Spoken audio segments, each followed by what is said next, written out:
In today's video, we're going to look at finding the shortcut for a quotient rule, two functions that are being divided by each other. We've looked at the product rule, we've looked at the power rule, and we've looked at the chain rule. Now we're going to see if we can take a function divided by a function and see if we can find a way to take the derivative of that quickly as well. Now with the previous functions that we've done, or the previous types of functions that we've done, we've had to go back to the limit definition to see if we could find that shortcut. In this case, we're actually not going to have to do that. I'm going to use the combination of things that we already know, in particular the product rule and the chain rule. I'm going to prove what the shortcut is for the quotient rule. So we've got a function h of x. It's going to be combined of the function, or consisting of the function f of x divided by the function g of x. And of course we have the restriction here that g of x cannot equal 0 because we don't want to have a denominator of 0. So let's go back and of course we're not going to have to use the limit definition, so I'm going to start with just the basic function h of x here, and I've got f of x divided by g of x. Now using our exponent rules, one of the things that we can do with this is we can use negative exponents to move everything back into the numerator here. So what I'm going to do is I'm going to make this equal to the function f of x times g of x to the negative 1 power. Now the reason that I want to do that is because now I actually have, instead of having two products that are two functions that are dividing each other, now I actually have two functions that are being multiplied together. That means that I can use the product rule to differentiate this. I've already proven that the product rule is true, and so I'm going to apply the product rule to this function. So my derivative here, h of x, is going to be equal to, remember your product rule is you take the derivative of the first function, so I have f prime of x, times the second function, which is going to be g of x to the negative 1 power, not changing that at all. And then I'm going to add the first function, which is f of x, times the derivative of the second function. But now I have a chain rule issue. I've got the g of x function inside the function something to the negative 1 power. So I have to apply the chain rule here. Chain rule says, when I'm taking the derivative of this piece, that we take the derivative of the outside function. In this case, that's the something to the negative 1.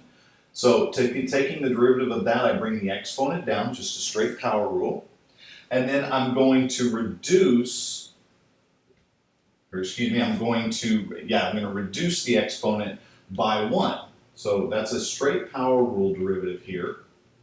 But then I remember the chain rule said that you have to multiply that times the derivative of the inside function. So I'm going to multiply that times g prime of x. So this doesn't look very clean, it doesn't look very nice, and so what I'm going to do, I'm going to manipulate this a little bit, just algebraically, just to see if we can make this look a little bit better than what it does right now. So what I'm going to do here, I'm going to get rid of these negative exponents to start with, and that's going to get me f prime of x, getting rid of the negative exponent here, so I have f prime of x divided by g of x. And then I have a negative 1 here. I'm going to move that out front, and I'm just going to make this minus. That will take care of that negative 1. And then I have f of x and g prime of x in my numerator, that piece and that piece. And then down in the denominator, I'll have g of x squared. Okay, so that looks a little bit cleaner. We're starting to make this look a little bit better here. But I think I can actually make this look even better. What I'm going to do is I'm going to get a common denominator here. So what I'm going to do is I'm going to multiply this first piece by g of x divided by g of x. That's going to allow me to get g of x squared in the denominator on this term, and then I have g of x squared on this term. So now I have a common denominator of g of x squared. And now in the numerator over here, I have f prime of x times g of x minus f of x times g prime of x. And there we go. That's our shortcut. It actually looks very similar to the rule that we had for the product rule. The product rule said take the derivative of the first times the second plus the first times the derivative of the second.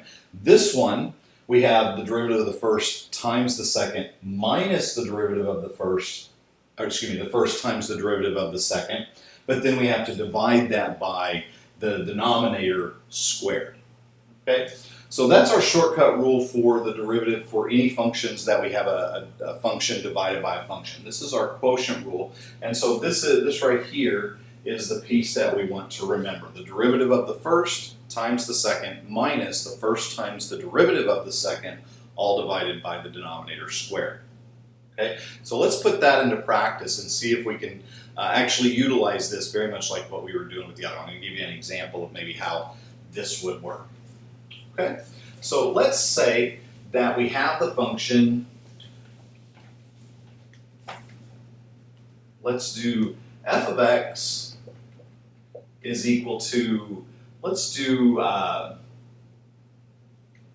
x plus 3 squared divided by x squared plus 2x minus 3. Okay? So, according to our shortcut, if I want to find the derivative of this, then I need to take the derivative of the numerator. Okay, so my numerator, this is going to be a chain rule problem because we have a function inside a function. So taking the derivative of this, I'm going to have 2 times x plus 3, reduce the exponent by 1, so that's going to be to the first power now, times the derivative of the inside, so I get times 1. There's the derivative of the numerator, times the denominator, so that's going to be times x squared plus 2x minus 3.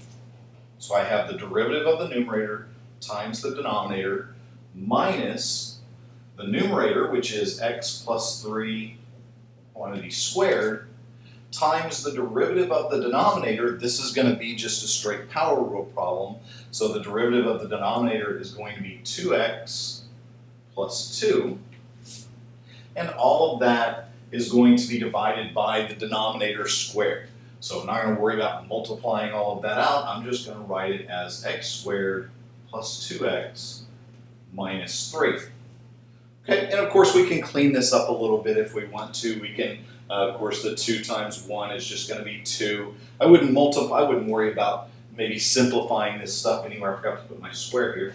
I wouldn't worry about distributing all of this out. You certainly could. We can manipulate this thing algebraically, combine some like terms. Be careful with your algebra when you're doing things like this. But this would be the derivative of this function just as it sits. And then, of course, any kind of manipulation that we wanted to do algebraically, once we've got the derivative found, we could actually do.